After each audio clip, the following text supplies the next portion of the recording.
Right, standard.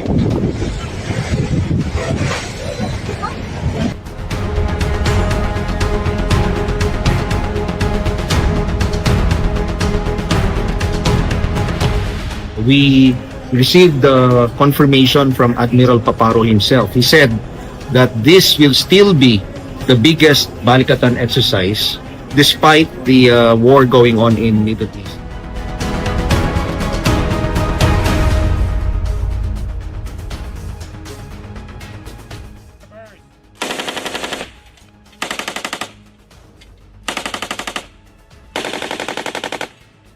On the morning of March 30th, 2026, a quiet Sunday, something moved across the water west of Luzon. Not fishing boats, not Coast Guard cutters, not the usual gray zone harassment that Filipinos have learned to live with. This time, it was warships, guided missile frigates, fighter jets in formation, and somewhere above Scarborough Shoal, only 240 kilometers from Philippine shores, a bomber circled. The kind that carries missiles designed to sink aircraft carriers. The Chinese military's Southern Theater Command released a video of the operation. They called it a combat readiness patrol. They said it was a response to provocations. They said Scarborough Shoal, which sits inside the Philippines' own exclusive economic zone, belongs to China. Philippine Coast Guard, pero sa nakita natin kanina, hindi na... But here's the part that no one is talking about. This didn't happen in isolation. 5 days earlier, a Chinese missile frigate nearly rammed a Philippine Navy ship near Pag-asa Island. 3 weeks before that, China aimed its fire control radar, a weapons targeting system, at a Philippine frigate near Sabina Shoal. And right now, as you're watching this, 22 Chinese dredgers are building what could become the largest artificial island in the South China Sea. These aren't separate events. This is a pattern. And it's accelerating, because in exactly 18 days, the largest military exercise in Indo-Pacific history is about to begin on China's doorstep. This is what's really happening in the West Philippine Sea. And this is why it matters. Welcome to Indo-Pacific Report.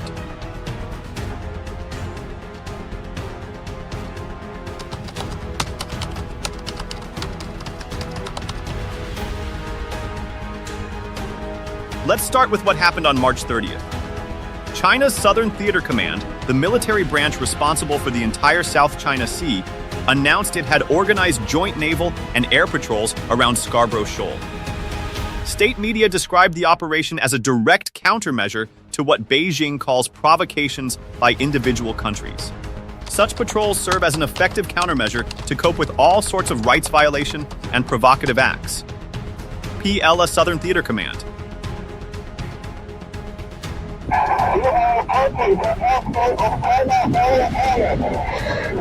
Now let's be clear about what that statement actually means. The Southern Theater Command doesn't say the Philippines by name.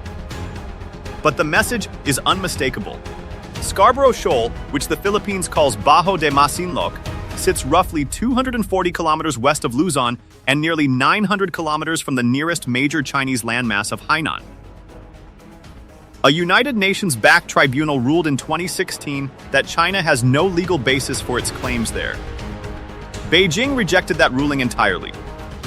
China seized control of the shoal in 2012 after a tense standoff with Philippine vessels. Since then, Filipino fishermen who fished those waters for generations have been routinely blocked, harassed, and driven away by Chinese Coast Guard ships. But what happened on March 30th went beyond Coast Guard patrols. The deployment of guided missile frigates, fighter aircraft, and bomber formations represents a deliberate escalation. This wasn't gray zone pressure, the low-level harassment that Beijing uses to gradually normalize its presence. This was the PLA Navy showing its teeth. J. Batong Bakal, director of the Institute for Maritime Affairs and Law of the Sea at the University of the Philippines, has said of similar operations in the past. It's meant to intimidate. It's definitely meant to send a message, a show of force. And the timing tells you everything. This combat patrol happened just 1 day after Philippine and Chinese officials met in Guangzhou, China for diplomatic talks, the first broad discussion on bilateral relations since March 2023. Both sides described the meeting as candid and productive. So, Beijing sent diplomats to talk with one hand and warships to patrol with the other. If you're finding this breakdown useful, take a second to hit that subscribe button. Over 62,000 people already rely on this channel to stay informed about what's happening in the Indo-Pacific. And we cover developments here in real time as they unfold.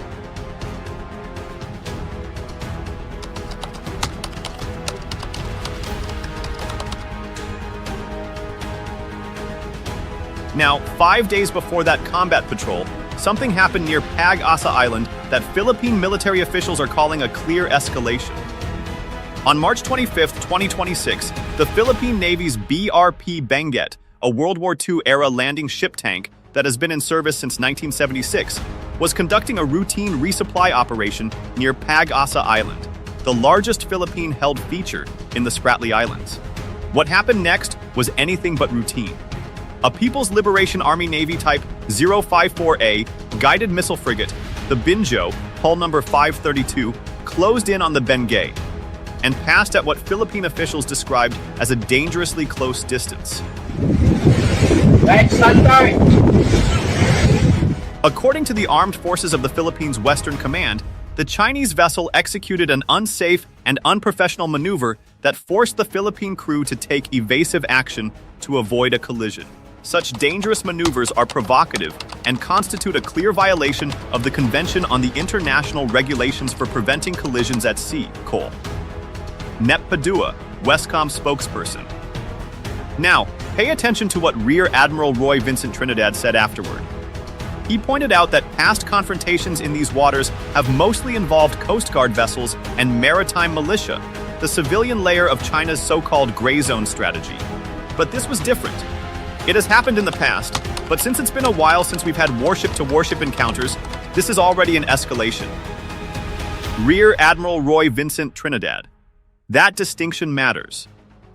When a Coast Guard cutter blocks a resupply boat, it's a provocation. When a guided missile frigate nearly rams a naval vessel, it's a potential act of war. And this wasn't the first military-grade incident in March. 3 weeks earlier, on March 7th, a Chinese corvette reportedly locked its fire control radar on the Philippine Navy frigate BRP Miguel Malvar near Sabina Shoal.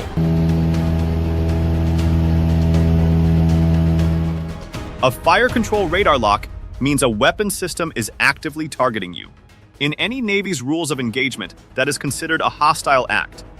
When asked about the incident, Admiral Trinidad said, "We have to understand Chinese warfighting thought, which is to force us to fire the first shot, to force us to escalate the situation."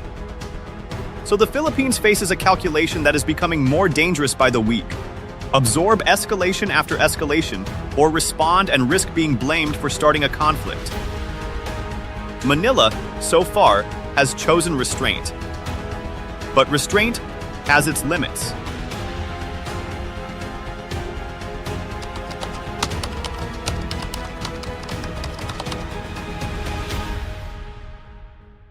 While the world focuses on Scarborough Shoal and the Spratlys, China is doing something further north in the Paracel Islands that may be even more consequential, and almost no one is paying attention. At Antelope Reef, a once-submerged coral formation in the Crescent Island group of the Paracels, China has launched what analysts are calling its most significant island-building operation since 2017. Here are the numbers. As of late February 2026, satellite imagery from the Open Source Center, a UK-based research group, showed 22 large dredging vessels operating at the site. They are pumping sand, rock, and crushed coral onto the reef to create developable land. The reclamation area already spans more than 15 square kilometers, roughly 3,700 acres. To put that in perspective, Mischief Reef in the Spratlys, one of China's largest artificial islands with a runway, hangars, radar installations, and missile batteries, covers about 5.6 square kilometers. Antelope Reef, if construction continues at its current pace, could surpass it. If construction proceeds at the pace seen in satellite imagery, Antelope Reef is set to become China's largest feature in the Paracels and potentially in the entire South China Sea. Asia Maritime Transparency Initiative, CSIS. Satellite imagery reveals features consistent with military base construction. Straight quay walls for berthing, a sheltered anchorage cleared of obstructions, a carved entrance channel, and ample space for base infrastructure. None of the 22 dredging vessels appear on commercial tracking systems. On public AIS data, the entire area looks empty. This is deliberate invisibility.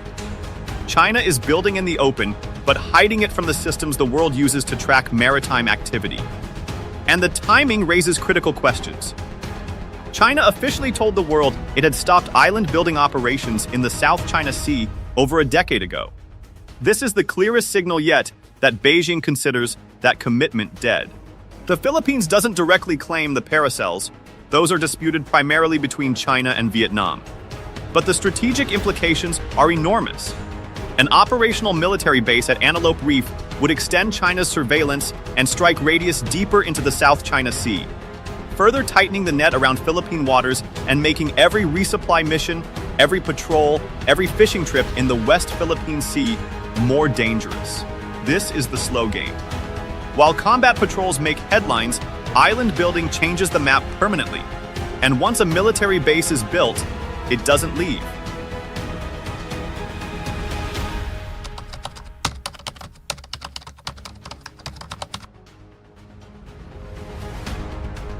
So let's step back and look at the full picture.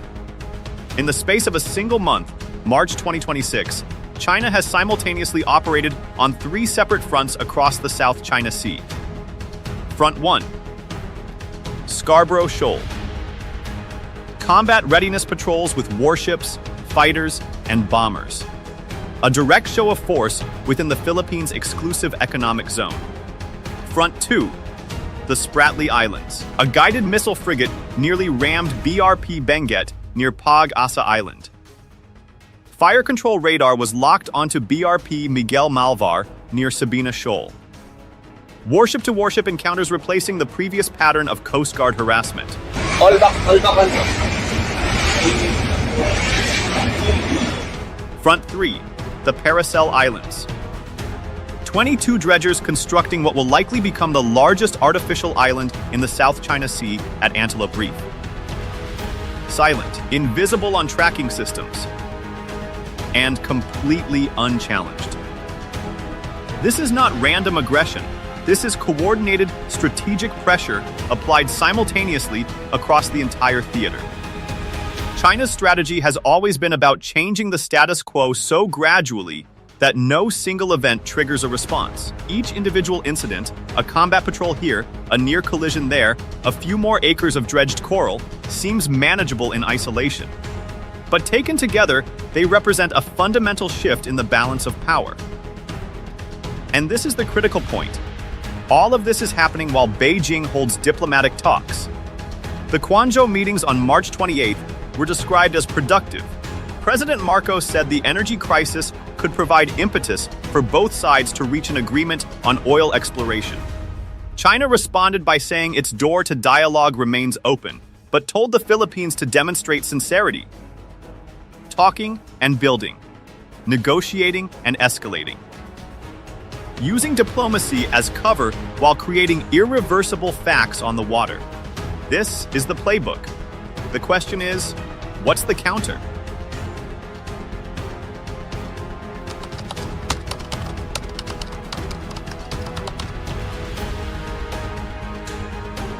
The answer, at least in part, arrives on April 20th. Balikatan 2026, the largest annual joint military exercise between the Philippines and the United States, is about to begin. We will be focusing also more intently on cyber exercise. And this year, it is unlike anything the region has ever seen. Armed Forces of the Philippines Chief of Staff General Romeo Bronner confirmed that despite the ongoing U.S. conflict with Iran, the exercise will go forward at full scale. We received the confirmation from Admiral Paparo himself. He said that this will still be the biggest Balikatan exercise despite the war going on in the Middle East. General Romeo Bronner, AFP Chief of Staff. But the real headline is Japan. For the first time since the end of World War II, 81 years, Japanese combat troops will set foot on Philippine soil. After 1945, for the very first time, we will again have Japanese combat troops on Philippine soil. Before, we were on opposite sides. This time, we find ourselves on the same side. General Romeo Bronner. Approximately 1,000 Japanese Self-Defense Forces personnel from the ground, maritime, and air branches will participate. Unlike previous years, where Japan sent only observers or humanitarian trainers, these troops will carry weapons and participate in defensive combat scenarios. The exercise will also include forces from Australia, Canada, New Zealand, and France, with 18 additional countries participating as observers. The Philippine Navy will deploy its most advanced warships, including the Jose Rizal class and Miguel Malvar class guided missile frigates.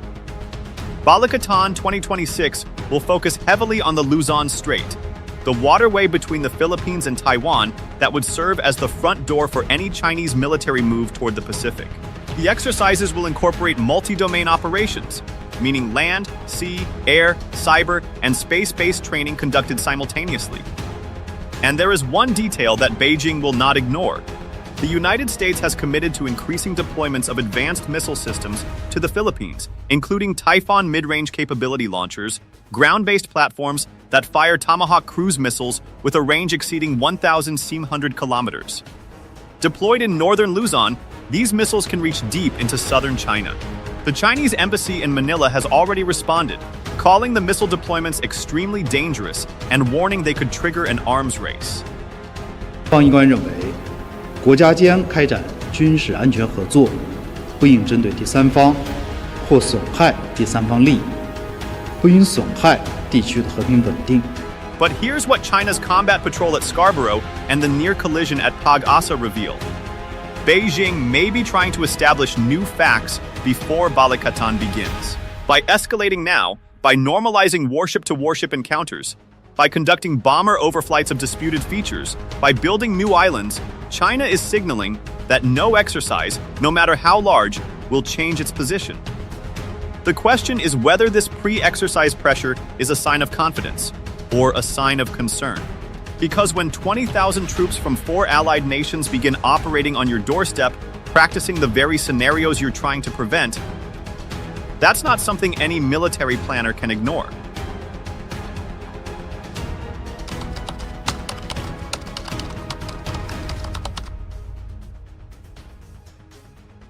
So where does this leave us?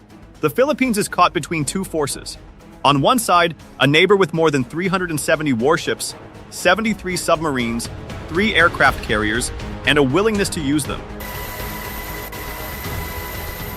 On the other, an alliance system that is mobilizing at historic speed, but one that comes with its own risks and uncertainties. Every Philippine administration since 1994 has faced the same cycle: episodic crises, incremental expansionism, and diplomatic pauses that simply allowed China to consolidate gains before the next wave of escalation. The question isn't whether China will push further. It will. The real question is whether the Philippines and its allies can build a deterrence posture strong enough to raise the costs of that expansion beyond what Beijing is willing to pay. Balikatan 2026 is a piece of that puzzle. But it's not the whole answer. Exercises end. Forces go home. Chinese dredgers keep working. The 22 dredgers at Antelope Reef don't care about diplomatic statements or combat exercises. They work around the clock, pumping sand, creating land, building something permanent in waters that international law says they have no right to change.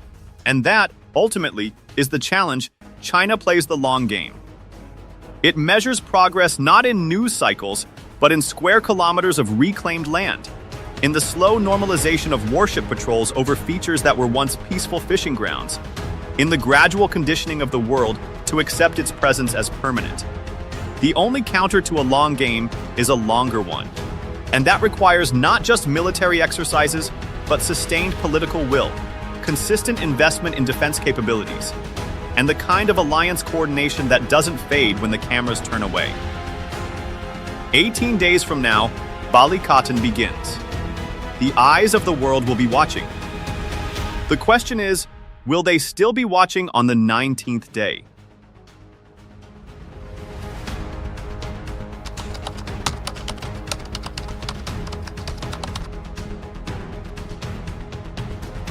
That's it for this video. If you found this analysis valuable, hit the like button. It makes a massive difference for the channel. Subscribe if you haven't, turn on the bell, and leave a comment below. Do you think Balikatan 2026 can actually deter China's expansion in the South China Sea? I want to hear your perspective. I'm working on a full breakdown of what Balikatan 2026 will actually look like when it starts on April 20th. The weapon systems, the scenarios, the strategic objectives, so make sure you don't miss that. Until next time, this is Indo-Pacific Report. Stay informed, stay sharp, and thank you for watching.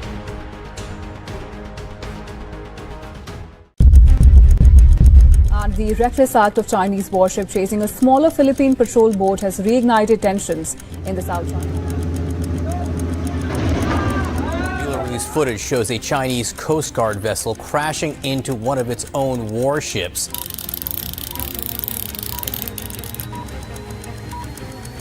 Philippine Coast Guard says two U.S. Navy warships were deployed off Scarborough Shoal. Chinese naval boat has collided with its own Coast Guard vessel while chasing a Philippine patrol boat in the South China Sea. It's the latest in a series of confrontations between China and the Philippines in the area. Barnaby Lowe has more now from Manila.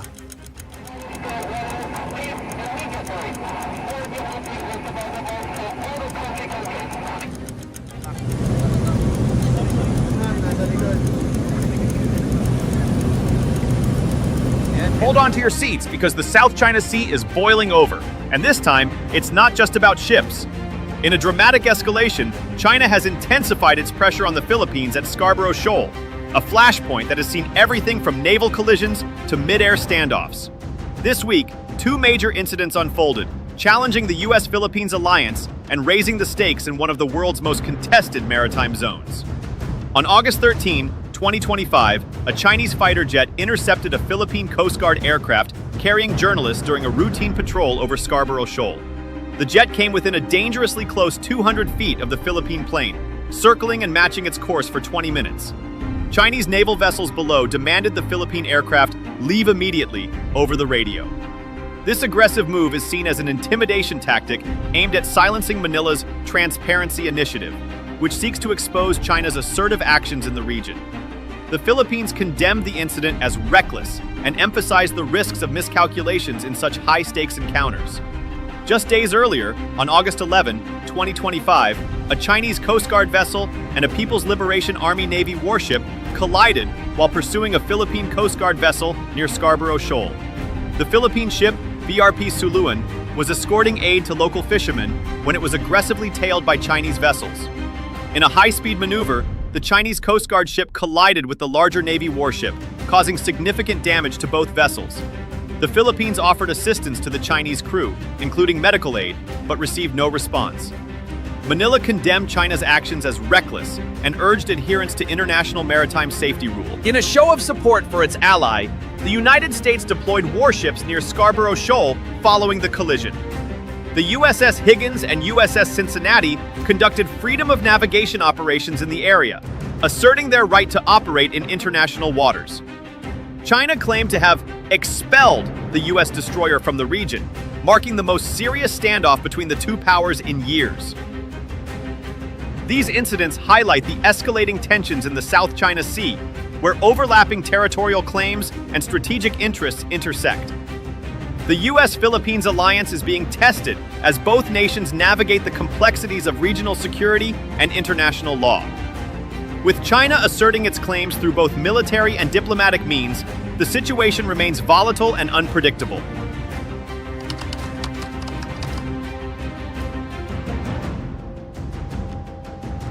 Scarborough Shoal might look like nothing more than a ring of reefs in the South China Sea, but for the Philippines, China, and even the United States, it's a piece of real estate loaded with strategic, economic, and symbolic weight.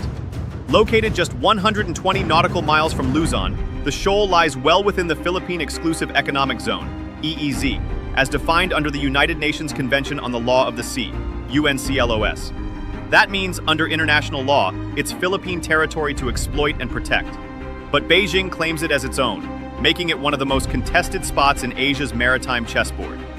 From a resource perspective, the waters around Scarborough are a fisherman's gold mine, rich in tuna, mackerel, and other species that feed both local communities and international markets. Beneath the seabed, geologists suspect the presence of oil and natural gas reserves, which could be a game changer for energy security. Militarily, the location is a natural choke point for naval access. If China were to build a forward base there, it could cover Subic Bay, Clark Air Base, and northern Luzon with surveillance and strike capability, right on the Philippines' doorstep. Yet the shoal's significance goes beyond fish, fuel, and firepower. It's also a symbol of the fight between rules-based order and might makes right. For over a decade, Scarborough has been the flashpoint in Philippine-Chinese tensions, a constant reminder that international law only works if it's enforced.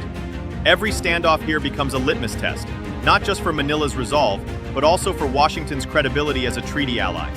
Historically, the Philippines enjoyed de facto control over the shoal from the Spanish colonial era through the 20th century.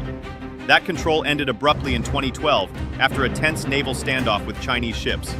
When Beijing ultimately seized the shoal, the Obama administration chose not to intervene directly, fueling doubts about the U.S. willingness to stand by its commitments in a real crisis. That moment still shapes Philippine defense policy today, driving a more assertive push to document Chinese activities and strengthen alliances. In short, Scarborough Shoal isn't just another disputed reef. It's a strategic prize, an economic lifeline, and a geopolitical symbol. Whoever holds it doesn't just control a patch of ocean, they shape the balance of power in the entire South China Sea.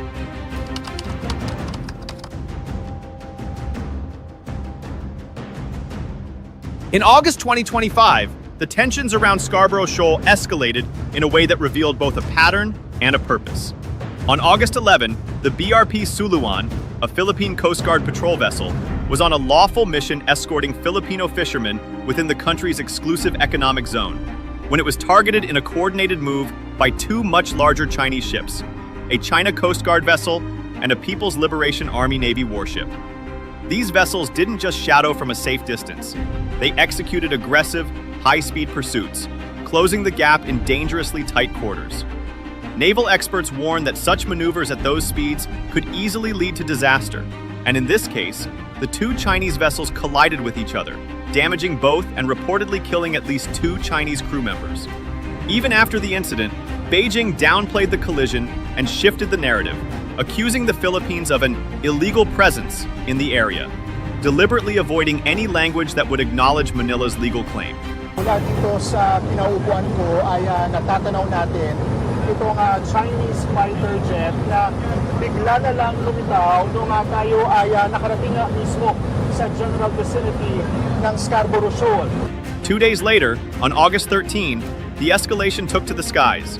A Chinese fighter jet intercepted a Philippine Coast Guard aircraft carrying journalists, coming within roughly 200 feet and matching its course for about 20 minutes.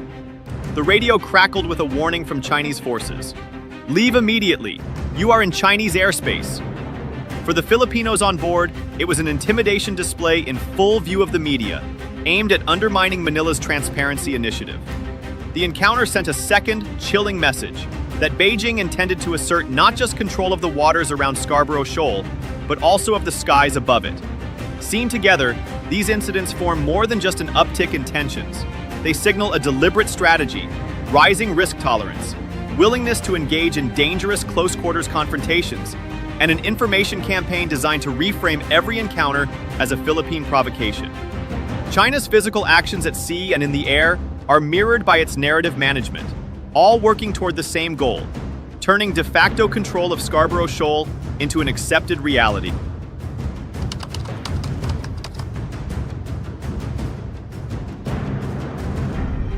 The Scarborough Shoal tensions are more than a sovereignty dispute. They are a live test of the U.S.-Philippines alliance. The 1951 Mutual Defense Treaty, MDT, between the two countries explicitly covers armed attacks on Philippine public vessels and aircraft anywhere in the Pacific, which includes the South China Sea. In theory, that means if a Chinese warship or jet fires on a Philippine Coast Guard ship or aircraft, the U.S. is treaty-bound to respond. But Beijing's strategy exploits the gray zone, using tactics like unsafe intercepts, ramming attempts, and high-speed harassment. These actions are aggressive enough to intimidate, yet calculated to stop short of a clear-cut armed attack, deliberately testing where Washington's red line truly lies. The stakes have only grown with the expansion of the Enhanced Defense Cooperation Agreement, EDCA, which has given the U.S. broader access to Philippine military bases, including facilities strategically positioned near Scarborough Shoal. This deepened integration means any incident in the shoal's waters could now have immediate operational implications for U.S. forces. If Washington fails to respond firmly to Chinese escalation, the deterrence value of both the MDT and EDCA risks being undermined, potentially emboldening Beijing to push further. There is also a long shadow cast by history. In 2012, during the original Scarborough crisis, the U.S. refrained from decisive action after Beijing seized the shoal, fueling doubts in Manila about the alliance's reliability. While both the Trump and Biden administrations have since moved to publicly clarify that the MDT applies that attacks in the South China Sea, questions remain about operational will, whether the U.S. would act with speed and force if China crossed the line. Every unsafe intercept and aggressive maneuver now becomes a silent referendum on that credibility, watched closely not just in Manila and Beijing, but across the Indo-Pacific.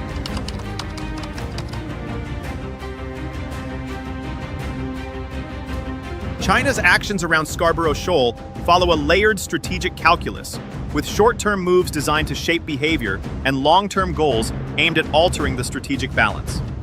In the immediate term, Beijing wants to discourage the Philippines from conducting regular patrols or bringing journalists to the shoal. Every unsafe intercept, close pass, or radio warning serves to raise the costs of Manila's Transparency Initiative, sending a signal that monitoring China's activities will be met with pushback. At the same time, these encounters allow China to probe U.S. resolve indirectly, forcing Washington to weigh whether each close call warrants a response. By doing this repeatedly without triggering an outright armed clash, Beijing works to normalize its own maritime and aerial enforcement as the new normal in the area. Over the long term, China's goal is straightforward: establish de facto control over Scarborough Shoal and integrate it into its system of Chinese-administered maritime zones, just as it has done with other contested areas in the South China Sea. If deterrence by the Philippines and its allies falters, Beijing could move toward reclamation or even militarization, turning the shoal into a forward operating base. Such a development would not only cement Chinese control, but also extend its surveillance and strike reach deep into the Philippine archipelago. If there is a war over Taiwan, we will be in drone. Hihilain tayo sa aya't gusto natin. Kicking and screaming. We will be drawn and dragged into that mess. Whatever you do, come on, wag na tayong hope. I love this saying, hope is not a plan. I hope it doesn't happen. I hope it doesn't. But if it does, we have to plan for it already. Adding to Beijing's calculus is the Taiwan factor. Philippine President Ferdinand Marcos Jr. has declared that Manila's involvement in a Taiwan contingency would be inevitable, a statement that significantly alarms Chinese leadership. Coupled with expanded U.S. access to northern Philippine bases under the Enhanced Defense Cooperation Agreement and the potential for advanced missile deployments there, China sees Scarborough Shoal not just as a sovereignty issue, but as part of a broader defensive buffer against U.S. and allied operations that could threaten its eastern seaboard in the event of a Taiwan crisis. In Beijing's eyes, holding Scarborough firmly today is a hedge against a much larger confrontation tomorrow.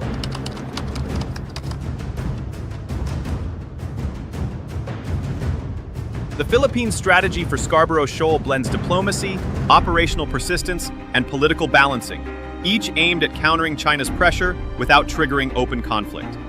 Diplomatically, Manila continues to lodge formal protests with Beijing after every incident, using the language of international law, especially the 2016 arbitral ruling under UNCLOS, to frame its case. At the same time, it works to rally regional and global partners, engaging ASEAN members, Japan, Australia, and the United States for public statements of support. A key element of this diplomatic push is the use of media, both domestic and foreign, to expose Chinese maneuvers. By bringing journalists on patrol flights and sea missions, the Philippine government turns transparency into a tool for both deterrence and narrative control. Operationally, the Philippines has stepped up joint patrols and resupply missions with U.S. forces, making it harder for China to intimidate without risking a direct encounter with an American vessel or aircraft. Even when faced with dangerous intercepts or close-range harassment, Manila has kept a consistent presence in the shoal's waters and airspace, refusing to cede control by absence. This persistence is as much about protecting resources as it is about signaling sovereignty. We do not want any kind of confrontation with anyone. We want to build a better, stronger, freer, safer Philippines. That's what we are working for. Politically, President Ferdinand Marcos Jr. faces the challenge of balancing the need for U.S. backing with the public's expectation that the Philippines will stand on its own feet. Accepting too much American involvement risks criticism from those wary of over-reliance on Washington, but appearing too passive risks backlash from citizens angered by repeated Chinese harassment. Domestic pressure is mounting for stronger action, especially as each incident is amplified in local news and social media, making Scarborough Shoal not just a foreign policy issue, but a test of national leadership.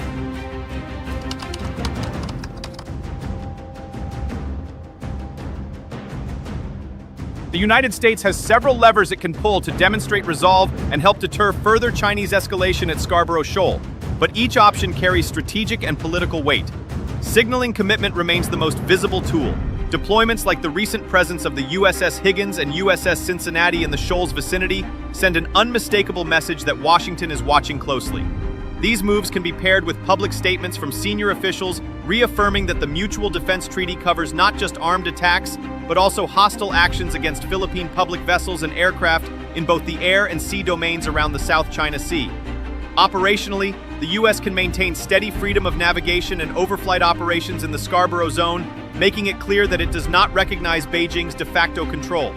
Embedding media crews in joint patrols with the Philippine Coast Guard or Navy can help challenge China's narrative dominance, producing footage that highlights transparency and the lawful conduct of allied forces in contested waters. This would directly counter Beijing's portrayal of Manila as the provocateur. On the coalition-building front, the U.S. can coordinate more closely with allies like Japan, Australia, and India, expanding trilateral and quadrilateral maritime exercises near the South China Sea. Such coordination not only spreads the burden of deterrence, but also signals that the defense of the rules-based order is a collective interest, not just a bilateral matter between Washington and Manila. If calibrated correctly, these combined measures can raise the costs of Chinese escalation while shoring up the credibility of both the U.S.-Philippines alliance and broader regional security partnerships.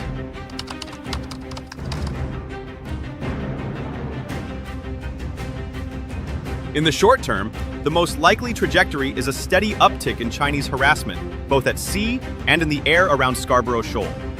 We can expect more shadowing of Philippine vessels, aggressive high-speed approaches, and accidental close contacts, maneuvers calibrated to intimidate crews and signal Chinese dominance without crossing the line into an armed attack.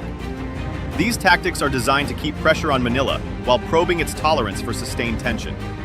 In the medium term, a more serious shift could occur if Beijing senses that deterrence is weakening. This could take the form of reclaiming land on the shoal or outright militarization, possibly with radar installations, air defense systems, or a small garrison, moves that would dramatically alter the strategic environment. In parallel, Manila is likely to deepen its alliance activities with the United States, bringing in more joint maritime exercises, enhanced missile defenses, and increased use of nearby EDCA sites to counterbalance China's presence. Such steps would also serve as visible proof to the domestic audience that the government is acting decisively. Over the long term, the outcome at Scarborough Shoal will serve as a precedent far beyond its reef and lagoon. If China consolidates control here, it will embolden similar tactics at other flashpoints, such as Second Thomas Shoal, Taiwan's outlying islands, and even the Japanese-administered Senkaku Islands.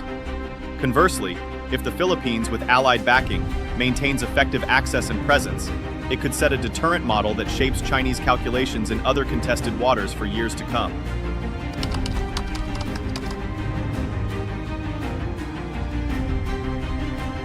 This crisis is about far more than the fate of a single reef in the South China Sea. It's a live test of whether the U.S.-Philippines alliance can demonstrate operational credibility when confronted with sustained, gray zone coercion. Scarborough Shoal has become the arena where Chinese ships and fighter jets are pushing the limits without crossing the legal threshold of an armed attack, forcing Manila and Washington to decide how much they will tolerate before pushing back.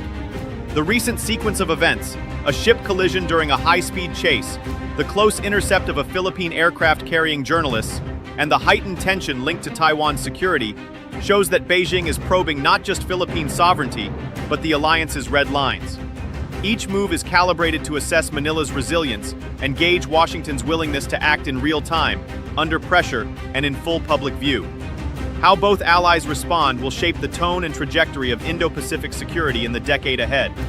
A weak or inconsistent reaction could embolden China to repeat and expand these tactics in other contested areas, while a clear, united, and sustained response could deter further aggression and reinforce the credibility of the rules-based order across the region. In short, the outcome here will resonate far beyond the shallow waters of Scarborough Shoal.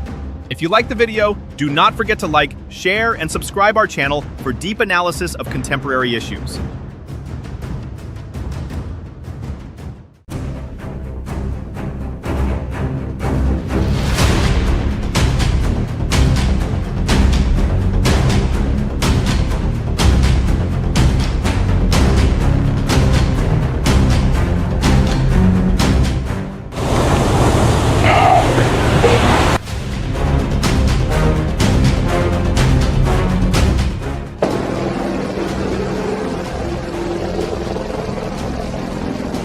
What happens when the world is staring in one direction and power quietly shifts somewhere else?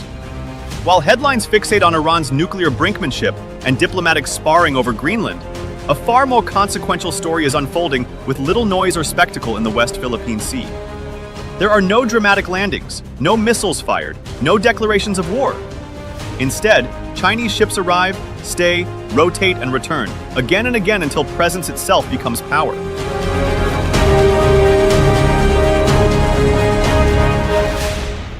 The question is no longer whether China is changing the maritime balance, but whether anyone is paying attention while it does. Consider Scarborough Shoal. What began years ago as sporadic patrols has evolved into near-constant Chinese Coast Guard presence, with Philippine vessels routinely shadowed, blocked, or warned off. In recent months, open-source tracking and regional reporting have documented repeated close encounters involving water cannon use, dangerous maneuvering, and coordinated operations between Coast Guard, naval units, and maritime militia. No single incident crosses the threshold of armed conflict, but together, they form a pattern that is deliberate, sustained, and unmistakably strategic. This is coercion without invasion, control without conquest. What makes this approach especially effective is how it compares to other flashpoints. In the Taiwan Strait, China signals power loudly, with exercises, missile tests, and aircraft incursions that dominate global news cycles. In the East China Sea, disputes with Japan are tightly managed under clear red lines backed by strong alliances.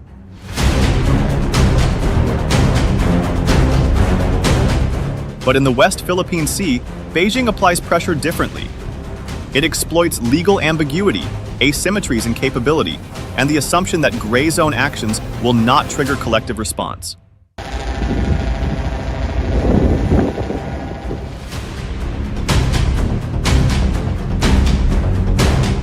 Unlike Vietnam or Indonesia, which respond with more muscular enforcement, the Philippines faces the challenge of defending its claims under constant scrutiny and constraint.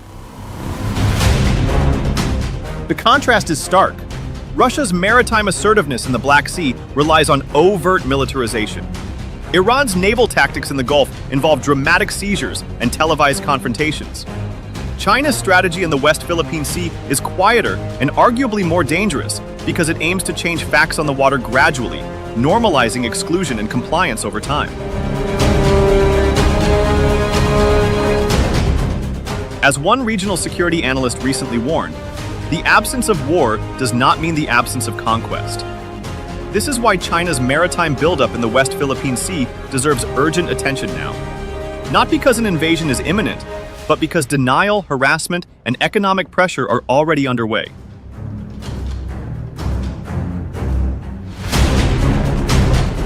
The real threat is not a sudden clash that shocks the world, but a slow erosion of access and authority that happens while global focus remains elsewhere. By the time it registers as a crisis, the balance may already have shifted.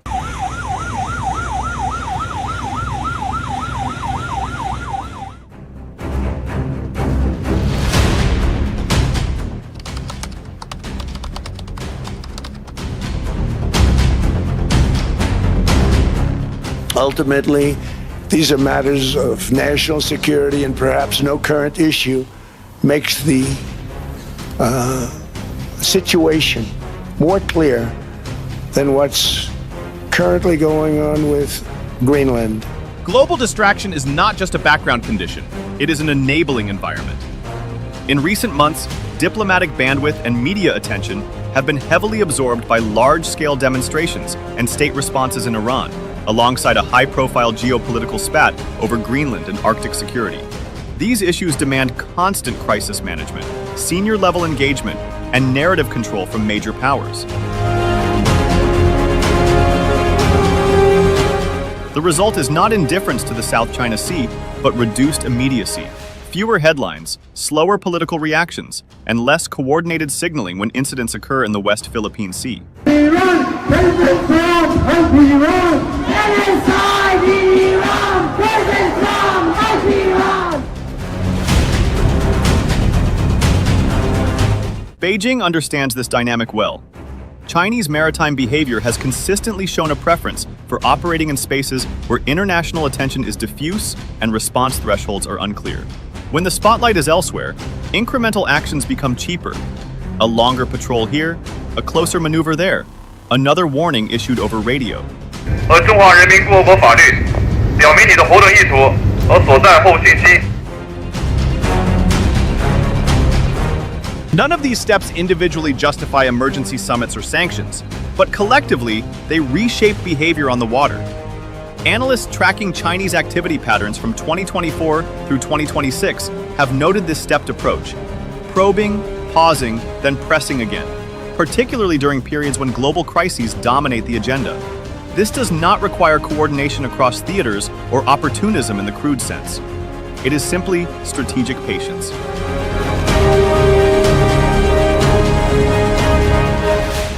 In contrast to kinetic escalation, which demands immediate justification, gray zone coercion thrives on delay and distraction. Each additional day without strong reaction becomes a data point reinforcing Beijing's assessment that the costs remain manageable. Over time, what began as tactical maneuvering hardens into an operational norm.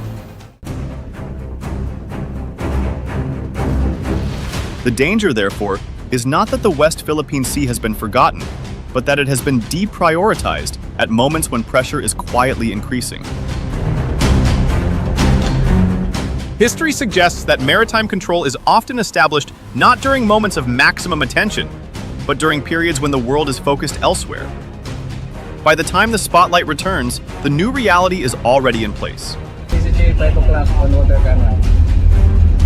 30 meters.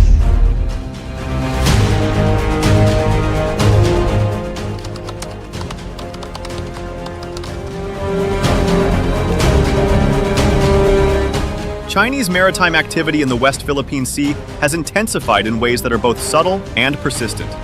Philippine media and open-source tracking reveal a steady increase in Chinese government vessels, including Coast Guard cutters, PLA Navy warships, and maritime militia boats, operating near Scarborough Shoal and other contested features. In 2025 alone, Philippine authorities observed dozens of Chinese ships patrolling Philippine waters, a sharp rise from previous years. These patrols are not random. They are carefully coordinated, prolonged, and designed to assert presence without triggering outright conflict. The pattern of harassment and control has become increasingly bold. On 28 October 2025, Philippine Coast Guard aircraft recorded a close encounter involving 4 China Coast Guard ships and a PLA Navy warship near Bajo de Masinloc. The Chinese vessels shadowed Philippine patrols, challenged them over radio, and even used water cannons, a clear message that Beijing was prepared to escalate if necessary.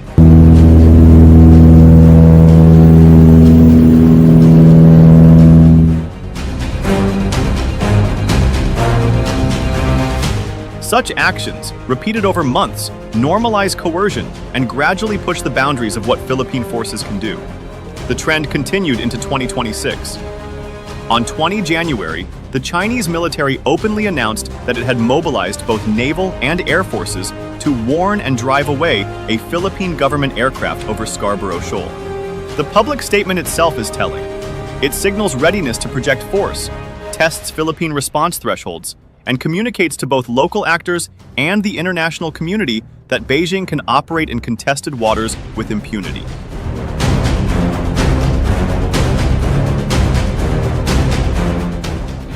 Chinese Warship 627, this is Philippine Coast Guard vessel BRP Cape San Agustin, MRRV 4408.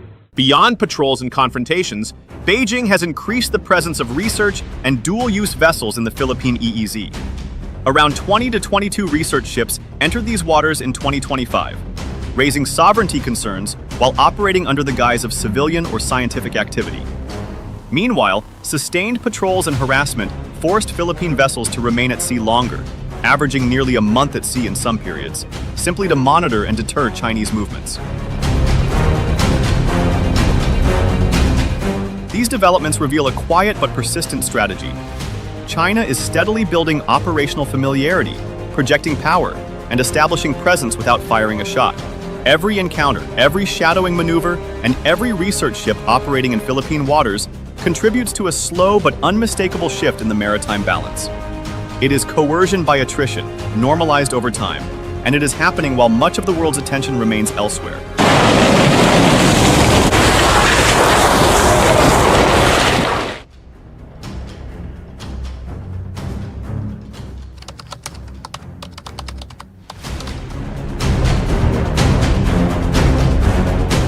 China's maritime operations in the West Philippine Sea are shaped by a deliberate combination of capability and intent, allowing Beijing to exert influence without resorting to open conflict. On the capability side, China now fields a large, modern coast guard, an increasingly blue water navy, and a maritime militia capable of maintaining persistent presence and harassment. These forces are not optimized for a single decisive naval battle. Instead, they are designed for sustained pressure, enabling China to gradually shape conditions in contested waters while keeping political and international costs low. 14603, China Coast Guard 14603. This is ROC Coast Guard patrol vessel PD10081 calling. Intent is equally visible in Beijing's behavior. Repeated law enforcement-style patrols, warnings issued to Philippine aircraft, and coordinated efforts to shadow, block, or intimidate survey and maintenance vessels all signal a strategy of controlled escalation. Each maneuver, from close-in water cannon warnings to coordinated militia presence, communicates a clear message. China can act with impunity in contested zones and shape the facts on the water without firing a shot. Over time, these incremental actions normalize exclusion and assert control without provoking outright military confrontation.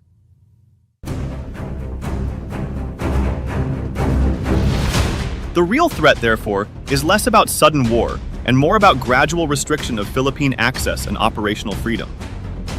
Gray zone denial of access is the most immediate concern, as Chinese vessels shadow Philippine ships, maneuver dangerously close, or obstruct maritime operations. This persistent interference causes delays in projects, forces contractors to reconsider or withdraw, and raises insurance and operational risks, creating a de facto exclusion zone without any open conflict.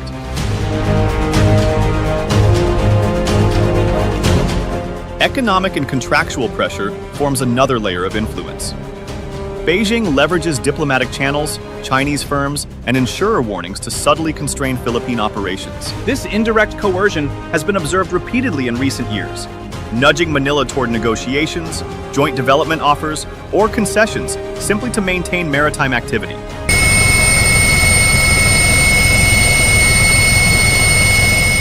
Legal and administrative measures, such as proclamations of management zones or nature reserves, provide a veneer of legality for exclusion, making these restrictions politically difficult to challenge.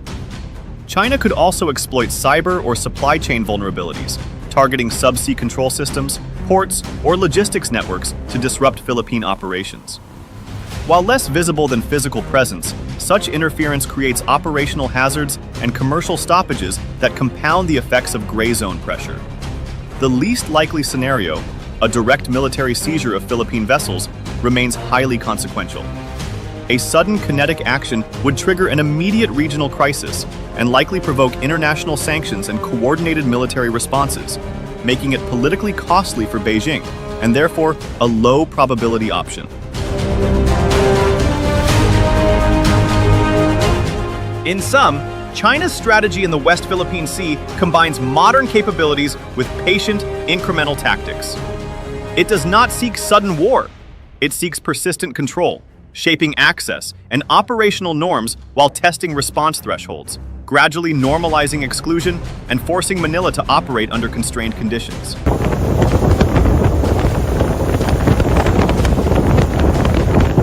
Over time, these measured actions can shift the maritime balance without ever crossing the threshold into full-scale conflict.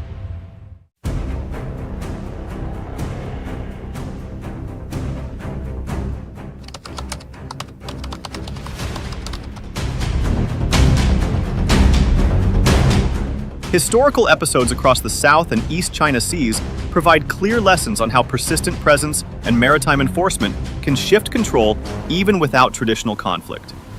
In 2014, the Haiyang-Shiyu 981 standoff between China and Vietnam demonstrated the power of combining state assets with maritime enforcement.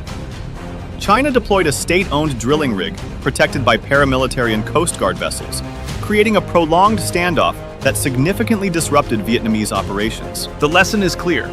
The mere combination of infrastructure and persistent maritime presence can coerce rivals away without firing a shot.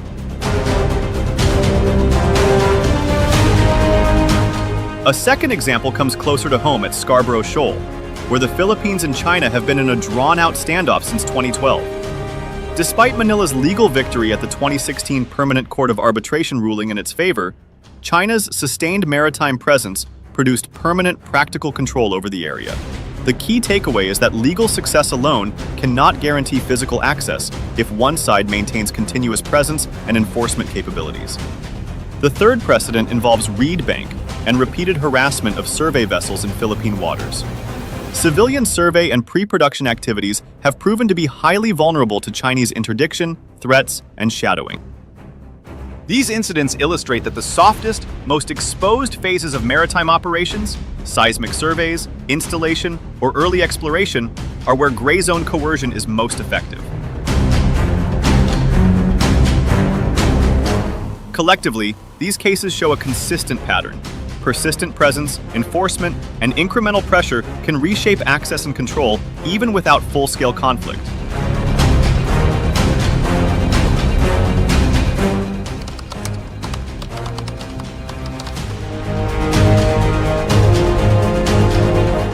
If Beijing achieves de facto control over contested areas, the benefits accrue on multiple levels.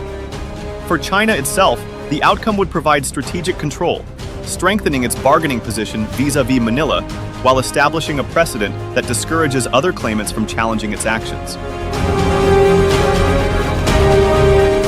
Chinese state-owned firms also stand to gain, capturing contracts and securing access to energy resources. Beyond Beijing, regional ripple effects could be significant.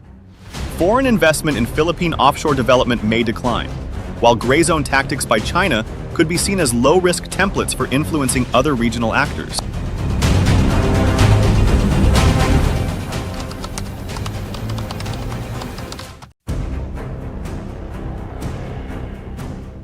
Tracking the dynamics of Chinese operations requires continuous monitoring of both maritime and commercial signals. Key indicators include sudden increases in Coast Guard, Navy, or maritime militia vessels operating within 0 to 200 nautical miles of Philippine EEZ features, as well as close approach incidents involving harassment, water cannon, or obstruction of vessels.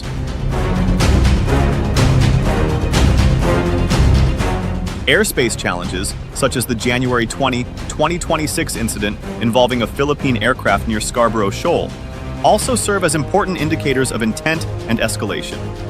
Commercial signals matter too. Contractor cancellations, insurer advisories, or tender outcomes favoring PRC firms can reflect indirect pressure. Finally, legal and administrative maneuvers like publication of new baselines, notices, or protected area declarations provide early warning of attempts to create a legal veneer for exclusion.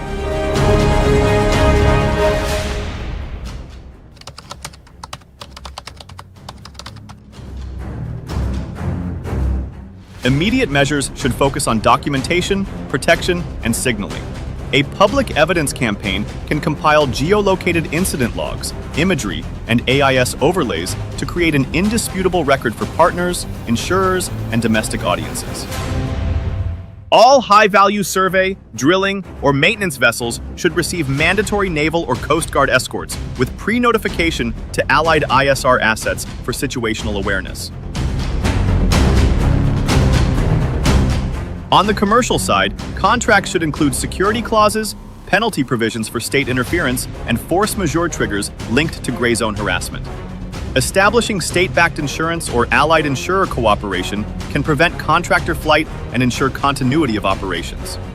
Medium-term measures over the next 3 to 12 months should expand maritime domain awareness, including satellite tasking, long-range patrols, and rapid response special operations teams to secure contested sites. Commercial diversification, pursuing joint ventures with multiple friendly partners, can complicate single-point coercion, reducing vulnerability to indirect pressure. Diplomatically, incidents should be multilateralized, converting isolated confrontations into coalition messaging with partners such as the US, Japan, Australia, and the EU. Accelerating ASEAN engagement to establish UNCLOS-based codes of conduct can further delegitimize unilateral exclusion.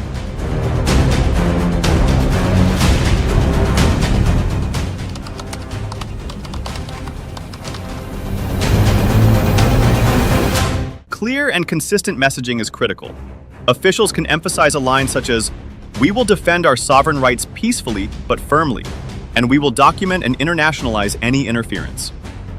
For partners and allies, messaging should highlight the broader implications. Commercial and security risks in the West Philippine Sea have immediate knock-on effects for regional stability and investment. Coordinated diplomatic signaling is essential. Effective communication reinforces deterrence, signals resolve, and ensures that gray zone harassment is recognized internationally as a deliberate attempt to disrupt lawful operations rather than routine presence.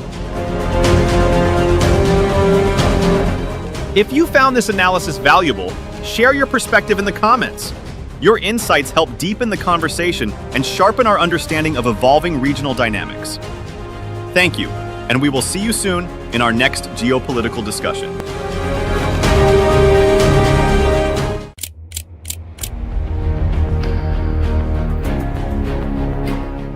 To China Coast Guard Vessel 4305, this is Philippine Coast Guard Vessel BRP Teresa Magbanwa, MRRV 9701.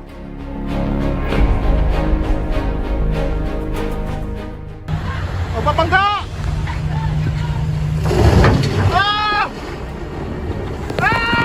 In December 2025, new satellite evidence from BBC Verify exposed a dramatic escalation in China's naval posture across the Philippine Sea, revealing flotillas being resupplied at sea, far from home, and operating with the endurance of a true blue water navy.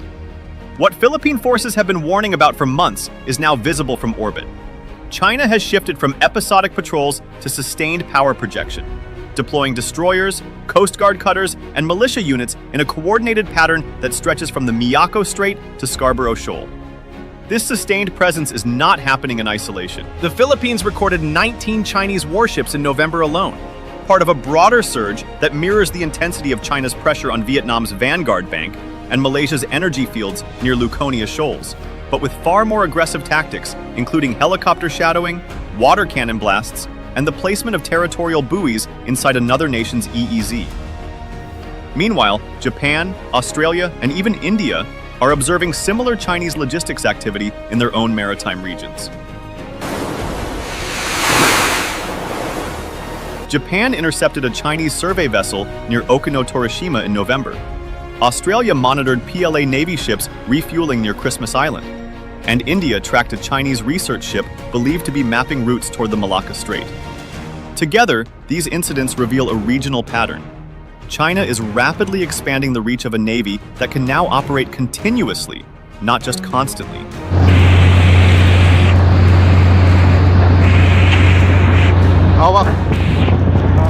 For the Philippines, however, the stakes are higher and more immediate. The PCG has documented a 30 to 40% surge in Chinese vessels around Ayungin and Scarborough since mid-2025.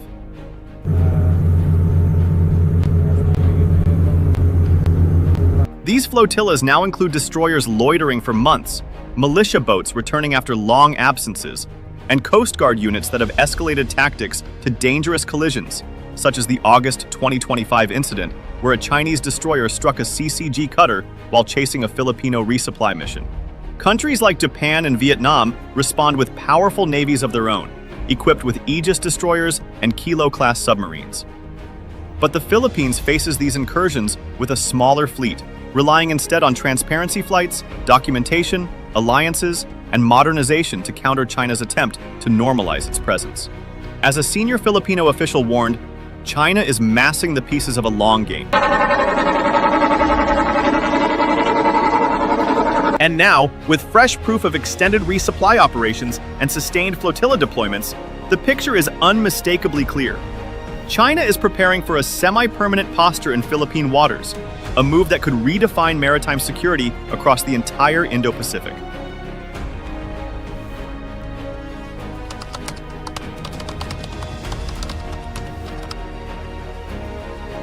We have incoming on Sector 4.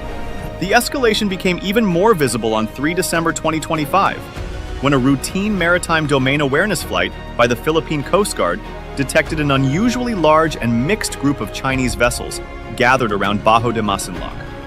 According to reports from Manila Standard, the PCG crew observed a layered presence.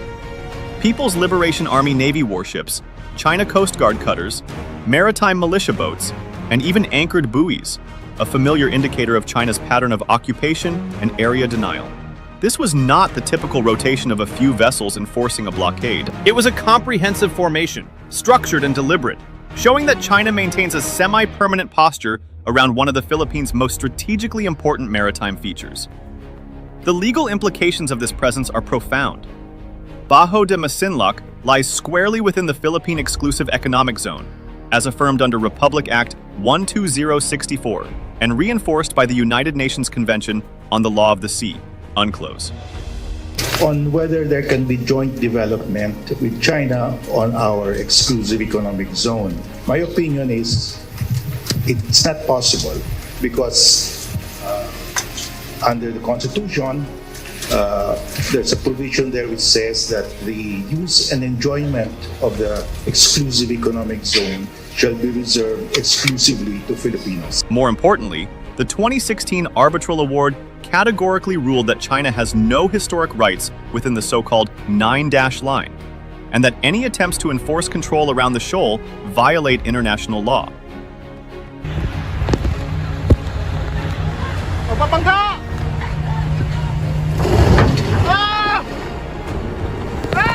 By massing a blended fleet of naval, coast guard, and militia vessels, China is defying these rulings and challenging the Philippines' sovereign rights over its waters. In diplomatic terms, this is not a gray area. It is a direct legal contradiction to global maritime norms. What makes the December 3 incident more alarming is that it fits a growing pattern of escalation rather than a one-off encounter. China's presence near Scarborough Shoal has shifted from sporadic patrols to systematic, multi-layered coercion designed to normalize control. The combination of warships for deterrence, Coast Guard vessels for enforcement, militia boats for swarming tactics, and buoys for territorial marking reflects a strategy aimed at establishing de facto authority without firing a shot. As analysts have noted, this is how Beijing gradually transforms contested space into controlled space, through persistence, pressure, and the slow erosion of the status quo.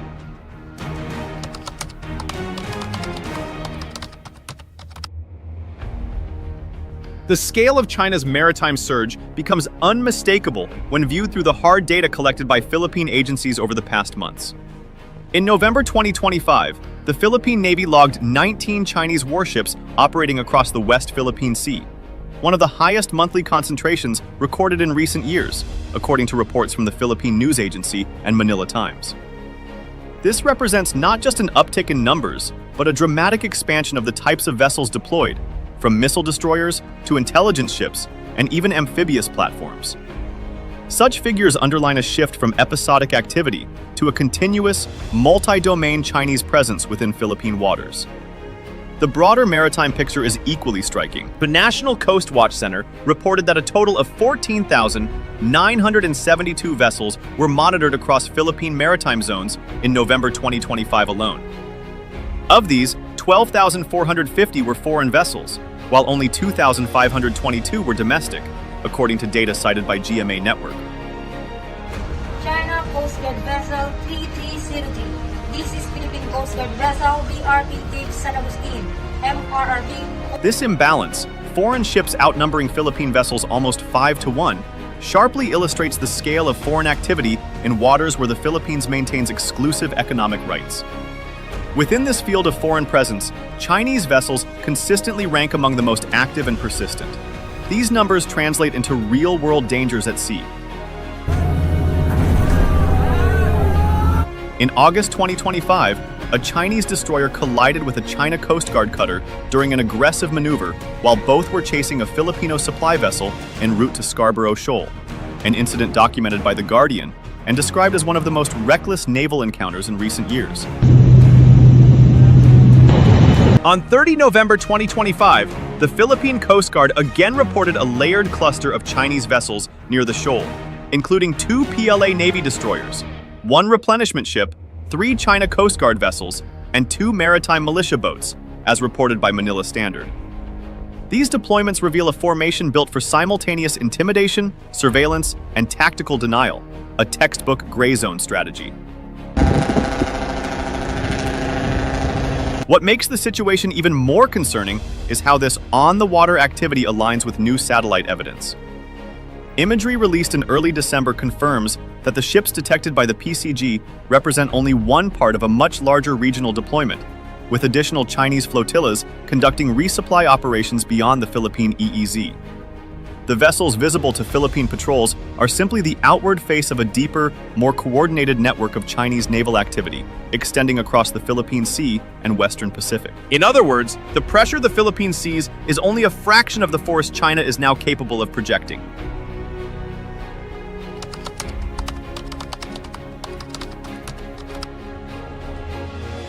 The December 3rd surveillance flight provided one of the clearest snapshots yet of China's layered maritime posture around Bajo de Masinloc. Itong 21562, this is the China Coast Guard vessel that is being directly challenged by BLP Cabra, and in which nakita nyo naman ang BLP Cabra still patrol. During the routine patrol, the Philippine Coast Guard identified 3 China Coast Guard vessels, including one positioned at the northern entrance of the shoal, a location often used to restrict access to Filipino fishermen and patrol boats. Alongside them were 3 PLA Navy ships, consisting of 2 missile destroyers and a replenishment ship that Philippine officials noted had been loitering in the area for nearly 2 months. Their long-term presence signals more than intimidation. It reflects sustained operations backed by logistics. Adding to the complexity were 2 maritime militia boats, appearing for the first time in months, and 2 Chinese buoys placed both inside and outside the shoal, reinforcing China's incremental territorial marking strategy. The heightened tensions were not limited to maritime activity. As the PCG aircraft conducted its patrol, it was challenged over radio by PLA Navy Ship 553, which issued warnings in an attempt to push Philippine forces away from their own EEZ. The PCG's response was firm and grounded in international law. The flight crew reiterated the Philippines' sovereign rights under Republic Act 12064, the United Nations Convention on the Law of the Sea, UNCLOS, and the 2016 Arbitral Award, which invalidated China's expansive maritime claims.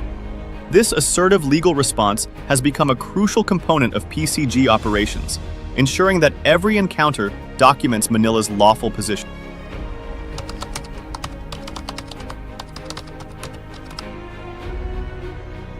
What is unfolding in the West Philippine Sea is not a series of isolated maritime incidents. It is a repeatable, observable, and increasingly structured pattern of escalation. China Coast Guard Vessel 4305. This is Philippine Coast Guard vessel BRP Teresa Magbanwa. Data from Philstar shows that in November 2025 alone, Philippine authorities detected around 30 Chinese vessels, including warships, Coast Guard cutters, militia boats, and dual-use platforms operating within the country's maritime zones. This level of activity surpasses normal patrol patterns and reflects a deliberate presence that is renewed month after month. At the core of this pattern is China's well-documented gray zone model, a strategy that relies on blending different types of forces to create constant pressure without crossing into open conflict. I'm performing law enforcement duties on the jurisdictional waters of the People's Republic of China. The mix typically includes PLA Navy ships for high-end deterrence, China Coast Guard vessels for enforcement and blockade operations, maritime militia boats for swarming and harassment, auxiliary ships for logistics, and even strategically placed buoys to signal territorial marking. This structure allows Beijing to assert control incrementally, while maintaining plausible deniability and complicating any single-state response. Independent verification from international sources reinforces this assessment. BBC satellite imagery, released in early December, showed Chinese naval groups conducting coordinated resupply operations, a capability that extends mission duration and allows flotillas to remain in contested waters for weeks at a time. Additionally, OSINT analysts have tracked ongoing expansion at a Chinese naval base linked to these deployments, providing the logistical backbone that supports China's incursions into the West Philippine Sea and beyond. These developments confirm that what the Philippines sees on radar and patrol flights is only part of a much larger operational architecture. The implications are serious and far-reaching. China's sustained presence is an effort to normalize an illegal status quo, conditioning the region to accept Chinese activity as permanent and uncontested.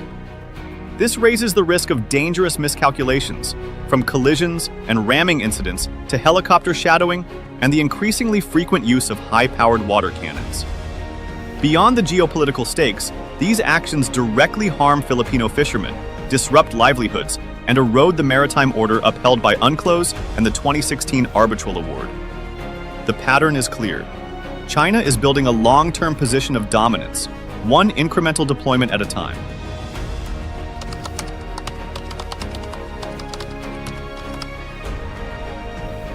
China's escalating activities around Bajo de Masinloc and across the West Philippine Sea carry profound legal implications.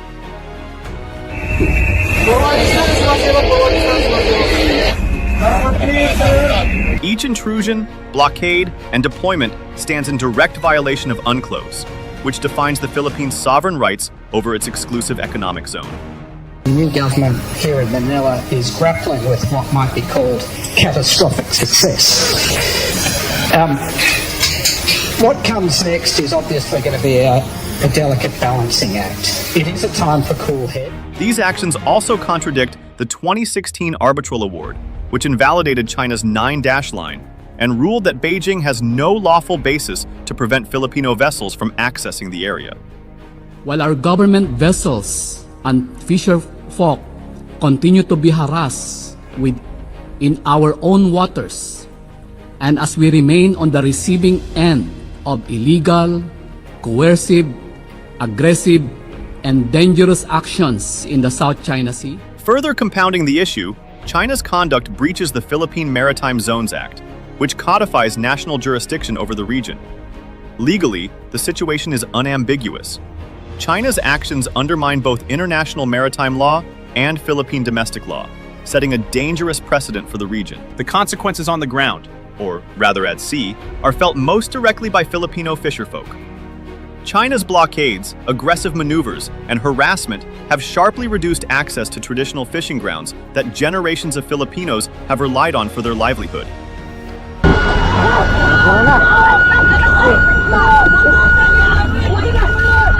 In several documented cases, high-powered water cannons deployed by the China Coast Guard have not only driven fishermen away, but have injured Filipino crew members and damaged their boats, depriving already vulnerable communities of income and safety. With these waters becoming increasingly militarized, small fishers now face uncertainty every time they set sail, navigating the risks of intimidation, interception, and forced displacement.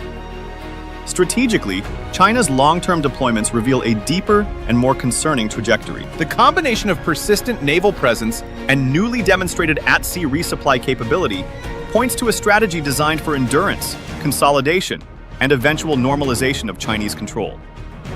Analysts warn that these patterns reflect preparations for a semi-permanent forward presence, allowing Chinese vessels to maintain pressure indefinitely without needing to return to port.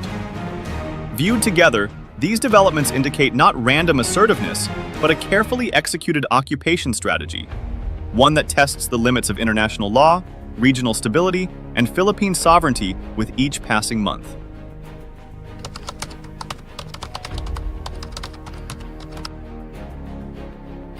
In the face of China's expanding presence, the Philippines has adopted a strategy rooted in transparency, consistency, and lawful assertion of maritime rights. Daily Philippine Coast Guard flights now serve as the country's front line in the information domain. These patrols expose Chinese activities that would otherwise remain hidden, ensuring that every blockade, buoy placement, and hostile maneuver is documented and brought into the public and diplomatic arena. By refusing to allow silent occupation, the PCG has transformed routine surveillance into a strategic tool, one that prevents China from operating uncontested in Philippine waters.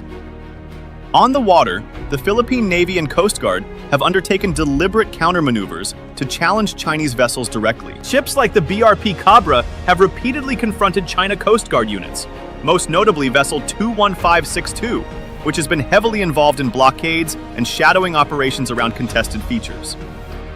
These encounters, often measured and carefully executed, demonstrate Manila's resolve to maintain presence in its own EEZ, despite China's attempts to dominate the space through intimidation and swarming tactics.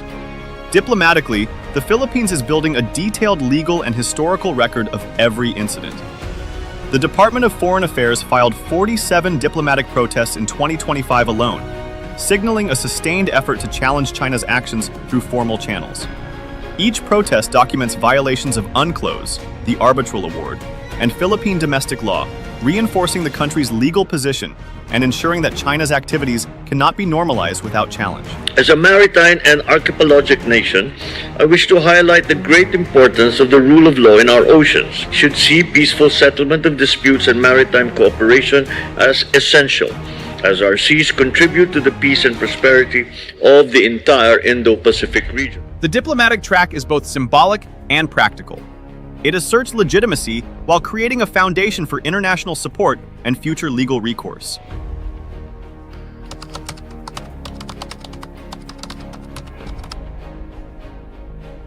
In the first place, their presence is illegal.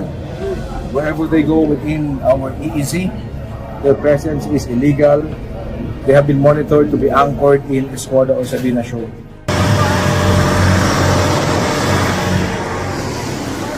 China's actions in the West Philippine Sea follow a clear strategic logic: the gradual normalization of an illegal presence. By repeatedly deploying warships, Coast Guard cutters, militia boats, and auxiliary vessels, Beijing aims to transform what should be temporary incursions into what it calls routine operations.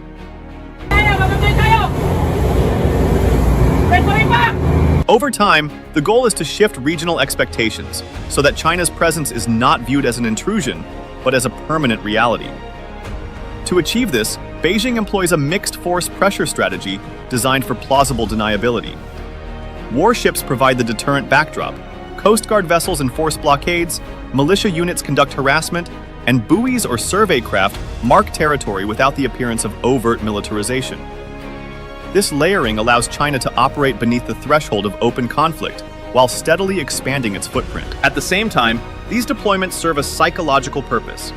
The persistent presence of armed ships, helicopter shadowing, loudspeaker warnings, and water cannon attacks seeks to intimidate Filipino fishermen, pressure the Philippine Coast Guard into retreat, and project an image of unchallenged dominance to Southeast Asia.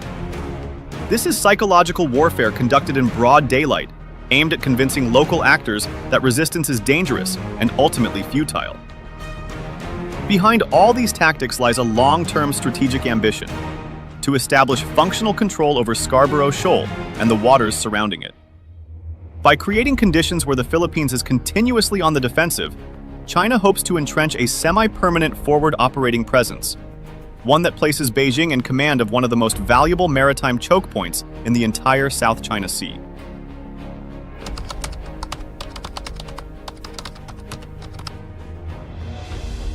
The emerging picture is unmistakable. The combination of new satellite evidence and on-the-ground sightings by the Philippine Coast Guard reveals that China is no longer operating in the West Philippine Sea as a dispersed collection of vessels, but but as a large-scale, fully supported flotilla force with logistical endurance and coordinated purpose. November's record high count of 19 Chinese warships and the December confrontation near Scarborough Shoal confirm an escalation that is both sustained and strategic. This moment marks a critical turning point for the region. China's posture suggests a move toward prolonged confrontation, one supported by resupply capability, forward deployments, and multi-layered coercion. Whether this strategy succeeds will depend heavily on the Philippines' response. Continued transparency patrols, legal assertion, strengthened alliances, and sustained defense modernization. Each flight, each protest, each new radar installation becomes part of a larger struggle to prevent China from shaping permanent facts on the water. And so the battle for the West Philippine Sea has entered a new phase. One defined not only by what happens at sea, but by what the world can now witness from space. Final line. The battle for the West Philippine Sea is no longer just at sea. It is now visible from space. If you liked the video, do not forget to like, share, and subscribe our channel for deep analysis of contemporary issues.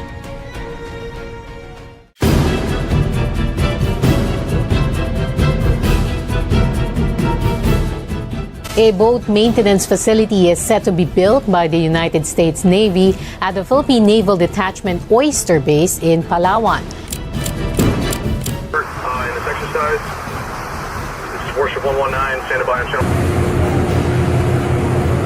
The recent decision by the U.S. Department of Defense to allocate funds for the development of the Philippine Naval Base at Oyster Bay in Palawan is emblematic of a broader shift in U.S.-Philippines defense cooperation.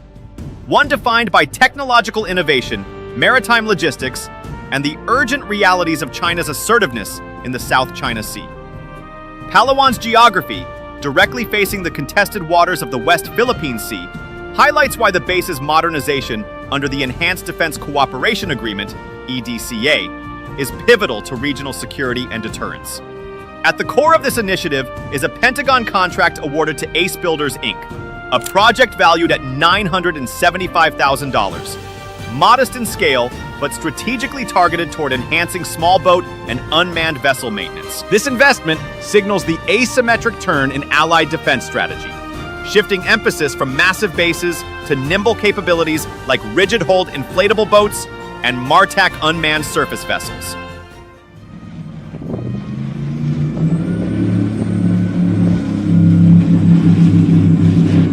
Assets designed to expand surveillance and complicate adversary maneuvers.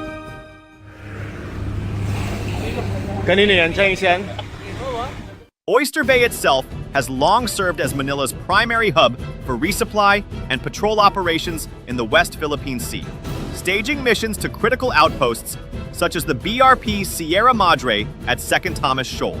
By upgrading this site, Washington and Manila are securing the reliability of a facility central to sustaining frontline operations. Thank you for your support in this exercise. This is Warship 119, standing by on channel 16, changing course to port 010, over.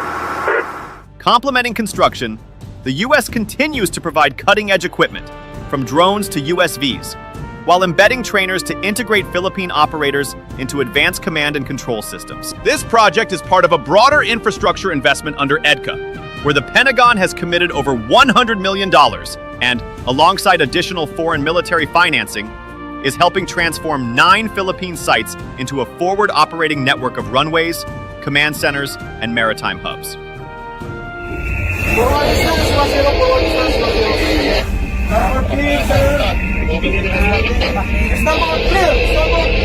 These efforts are driven by the need to counter China's gray zone tactics, Coast Guard blockades, water cannon harassment, and militia swarming that have escalated dramatically in skirmishes around 2nd Thomas and Sabina Shoal since 2023. Importantly, Oyster Bay is not alone. A new site at Balabac Island in southern Palawan extends Philippine reach deeper into the Spratlys, providing faster launch points and forward posturing that complement Oyster Bay's northern presence. Together, these bases form a dual axis of deterrence, allowing rapid deployment of small craft and unmanned systems toward flashpoints, while reducing reliance on older, distant ports. Ultimately, the Oyster Bay upgrade is not about scale, but about strategy. moving away from traditional U.S. security assistance toward a modern, integrated posture of distributed assets, unmanned technologies, and resilient infrastructure. In doing so, Washington and Manila are creating the architecture of credible deterrence backed by the ironclad Mutual Defense Treaty that strengthens Philippine sovereignty and sets the foundation for a more sophisticated balance of power in the South China Sea.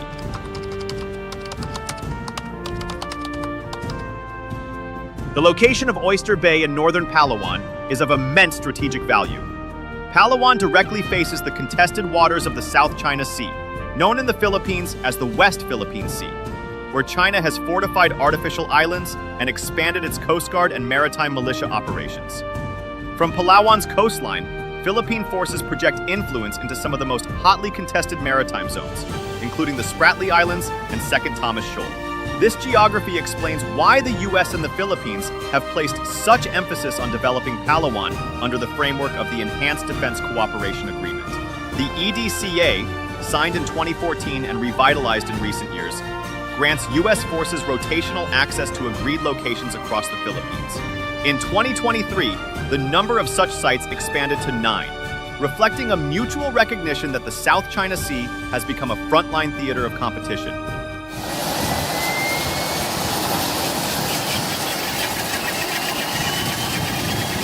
Unlike traditional basing agreements, EDCA does not establish permanent U.S. bases.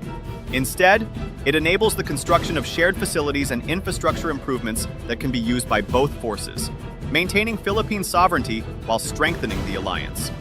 The upgrades at Oyster Bay therefore fall squarely within the broader U.S. commitment to help modernize Philippine military infrastructure, while ensuring rapid and flexible forward deployment capabilities.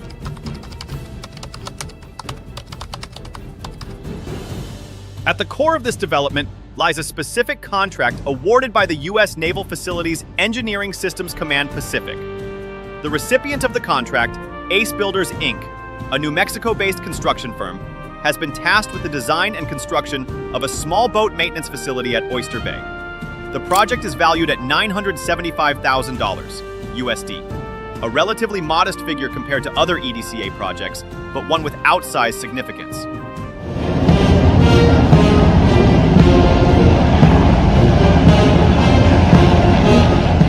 For instance, at Basa Air Base, another EDCA site, the U.S. invested over $32 million to develop runways and storage facilities. By contrast, the Oyster Bay project, though smaller in financial terms, is focused on specialized capabilities, the repair and maintenance of small craft and unmanned systems. This reveals a critical dimension of the U.S. strategy in Palawan. Rather than prioritizing massive infrastructure alone, the emphasis here is on tactical readiness, ensuring that small, mobile, and technologically advanced assets are combat-ready in the very waters where China's assertiveness is most pronounced.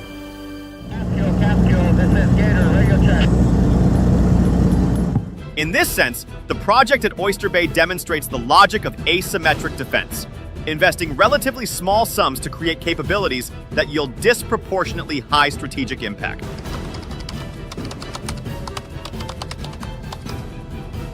The most striking feature of the Oyster Bay contract is its explicit focus on supporting small boats and unmanned surface vessels, USVs. The facility's specifications outline infrastructure capable of servicing vessels up to 11.6 meters, 38 feet in length. China Coast Guard, this is Philippine Coast Guard. We are conducting marine scientific research activity. Please keep clear with us for safety. This category includes rigid-hulled inflatable boats, RHIDBs, assault boats used by the Philippine Marine Corps, and critically, unmanned platforms such as the Martac Mantas T-12 USV. The Mantas T-12, for instance, is a 12-foot unmanned craft designed for speed, agility, and modular payload capacity. When deployed in swarms or in coordination with crewed vessels, USVs serve as force multipliers, vastly expanding maritime domain awareness, MDA, while posing a complicating factor for adversaries. U.S. officials have openly stated that the goal is for Manila to run this facility with unmanned surface vessels. This reflects an emerging doctrine in U.S.-Philippines cooperation. Rather than attempting to match China ship-for-ship in conventional terms, the Allies will prioritize low-cost, high-impact technologies that exploit China's vulnerabilities in surveillance, logistics, and close-in coastal operations.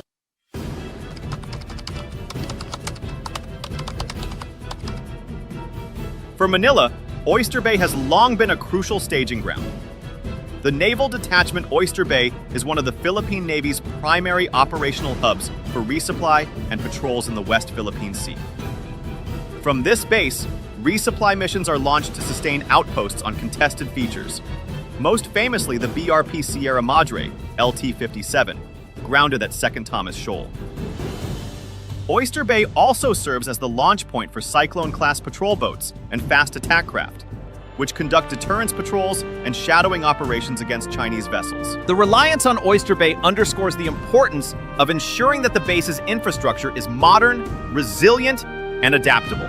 Given its proximity to flashpoints like 2nd Thomas Shoal and Sabina Shoal, any delays in readiness or resupply can translate into vulnerabilities.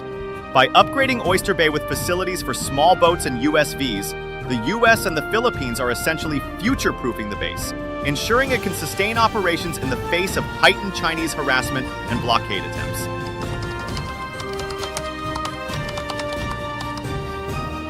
The Oyster Bay project is not an isolated initiative. It fits into a broader pattern of capacity-building efforts by the United States to equip and train the Philippine Armed Forces.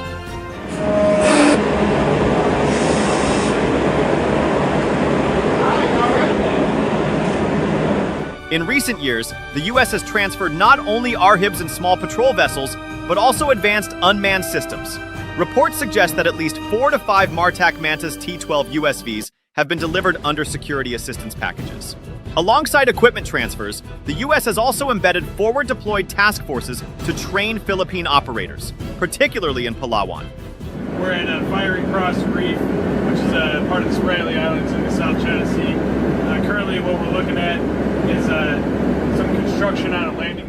These efforts integrate the unmanned systems into the Western Command's Fusion Center, which serves as the nerve center for real-time information sharing, surveillance feeds, and tactical coordination in the contested maritime theater. This layered approach, combining physical assets, infrastructure upgrades, and training, highlights the U.S. philosophy of building partner capacity.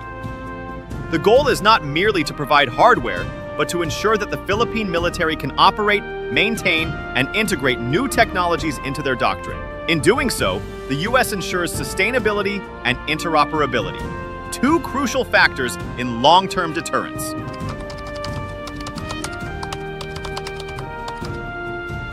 The Oyster Bay contract is part of a larger suite of EDCA-related infrastructure projects.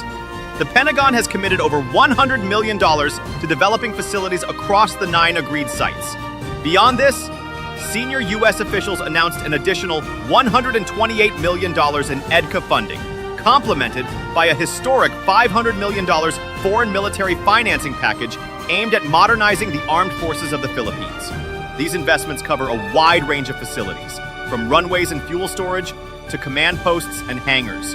Together, they form an interlinked network of forward operating sites designed to enable rapid deployment, logistical resilience, and interoperability with U.S. forces. The Oyster Bay project, while modest in cost, plays a central role in this network by ensuring that frontline operations in the West Philippine Sea are supported by resilient and specialized infrastructure.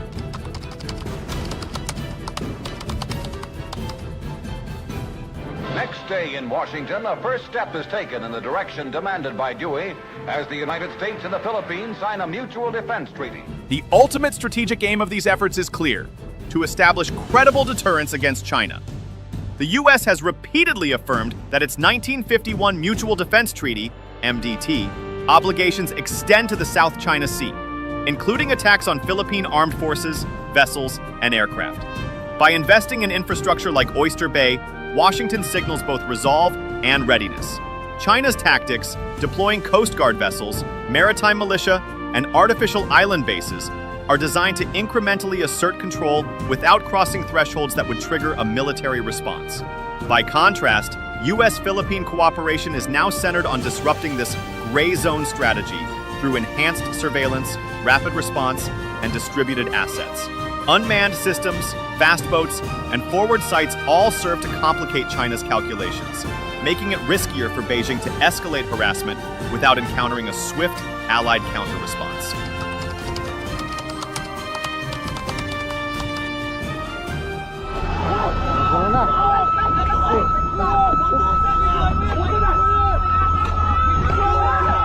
The urgency of these upgrades cannot be understood without reference to the dramatic maritime confrontations of 2023 and 2024. At Second Thomas Shoal, Chinese Coast Guard vessels repeatedly used water cannons, aggressive ramming, and shadowing tactics to block Philippine resupply missions. At Sabina Shoal, similar maneuvers threatened Philippine vessels attempting to assert presence. These incidents shocked domestic and international audiences, underscoring both the vulnerability and the resilience of Philippine forces. In response, the U.S. accelerated EDCA projects and increased joint exercises with the Philippines. By demonstrating commitment on the ground in the form of construction contracts and military presence, the U.S. provided tangible reassurance to Manila that it would not stand alone in the face of Chinese coercion.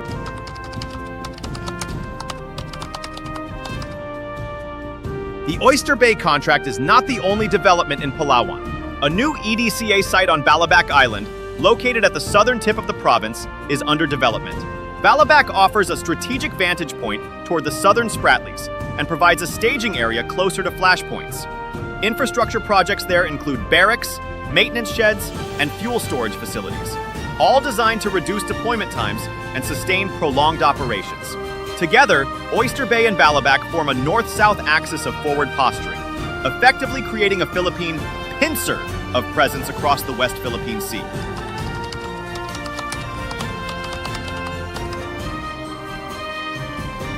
The Pentagon's $975,000 contract for Oyster Bay may appear modest in numerical terms, but its symbolic and strategic significance is immense. It embodies the shift from traditional, large-scale U.S. assistance to a modern, decentralized, and technology-driven partnership. By focusing on small boats, unmanned systems, and forward facilities, the U.S. and the Philippines are pioneering an asymmetric deterrence strategy tailored to the realities of the South China Sea. As skirmishes with China escalate and the geopolitical stakes rise, the Philippines' ability to assert its sovereign rights will increasingly depend on such investments. Backed by the ironclad U.S. security guarantee, these efforts do not guarantee peace, but they enhance deterrence by raising the costs of aggression. In the years ahead, Oyster Bay and other EDCA sites will serve as both physical and symbolic testaments to a revitalized U.S.-Philippine alliance, one that is agile enough to meet the demands of 21st century maritime conflict.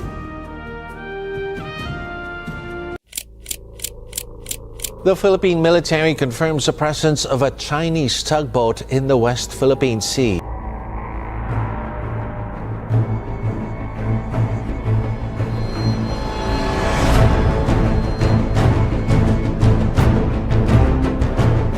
In the pre-dawn hours of 1999, retired Philippine Navy Vice Admiral Eduardo Santos orchestrated one of the most quietly audacious maneuvers in modern maritime history. Without fanfare, he piloted the aging landing ship BRP Sierra Madre across the restless waters of the South China Sea and deliberately ran it aground on the reef known internationally as Second Thomas Shoal, Ayungin Shoal in the Philippines. The move, barely noticed at the time, was calculated. In one stroke, Manila secured a physical hold within its exclusive economic zone, EEZ, turning a derelict warship into a durable marker of sovereignty, an outpost resolute, visible, and strategically immovable. As Santos later reflected, "I did it as quietly as I could, and yet its significance has resonated louder each year since."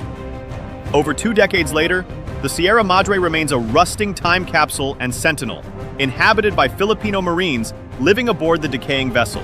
It stands not just as a relic of World War II engineering, but as a potent emblem, perhaps the most powerful material assertion by the Philippines of its maritime rights in the face of China's sweeping claims. In this video, we'll look at whether China could physically tow away the BRP Sierra Madre and what that would mean for international law, national sovereignty, and regional stability. While technically feasible under extreme circumstances, China's towing of the BRP Sierra Madre would entail profound legal, political, and military costs, making it a highly risky and strategically improbable maneuver in the near term. Nonetheless, escalating gray zone tactics, as well as shifts in geopolitics, render the question more pressing than ever.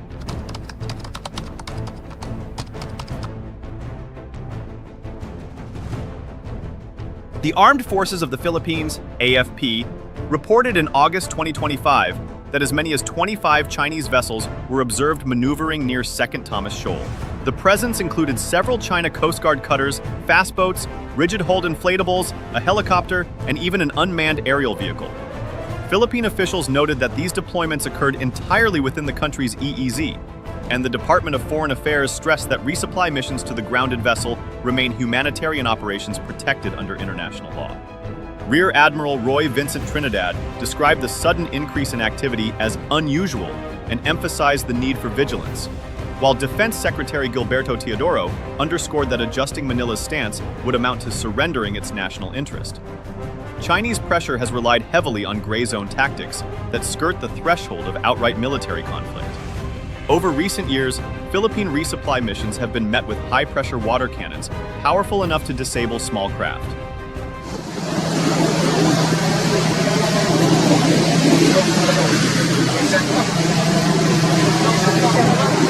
In February 2023, a China Coast Guard vessel directed a military-grade laser at the Philippine Coast Guard ship BRP Malapascua, temporarily blinding some of the crew. Other incidents have been even more confrontational. Fishing nets were deployed across navigation channels to entangle propellers. Chinese fast craft swarmed and rammed smaller Philippine vessels, and in June 2024, Chinese personnel armed with bladed weapons boarded Philippine resupply boats, seizing firearms and equipment and injuring 8 Filipino personnel, including one who lost a thumb. In most recent missions, Chinese encirclement has become overwhelming, with as many as 46 vessels shadowing a handful of Philippine ships, a tactic designed to intimidate without triggering a direct military clash. Despite these pressures, the BRP Sierra Madre remains in place. Structurally, the ship is badly compromised, its hull eaten away by saltwater corrosion and waves, yet it continues to function as a living garrison. Marines rotate regularly and morale, according to Philippine defense officials, remains remarkably high. Secretary Teodoro has described the vessel as both a military outpost and a symbol of sovereignty. In short, the Sierra Madre is militarily fragile, but politically immovable.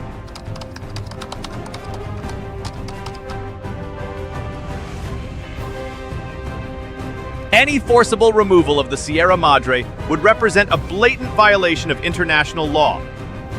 The 2016 Permanent Court of Arbitration ruling in the Philippines v. China case declared that Beijing's expansive 9-dash line has no legal basis under the UN Convention on the Law of the Sea, UNCLOS. Second Thomas Shoal was affirmed as part of the Philippines' EEZ and therefore a lawful site for Manila's outpost. A towing operation would directly contravene this judgment and undermine the very authority of UNCLOS. Furthermore, because the Sierra Madre is a commissioned warship, it enjoys sovereign immunity. International law prohibits the seizure or forcible removal of such vessels by foreign powers. Attempting to tow it away would not be a maritime maneuver, it would be an act of aggression against a sovereign state.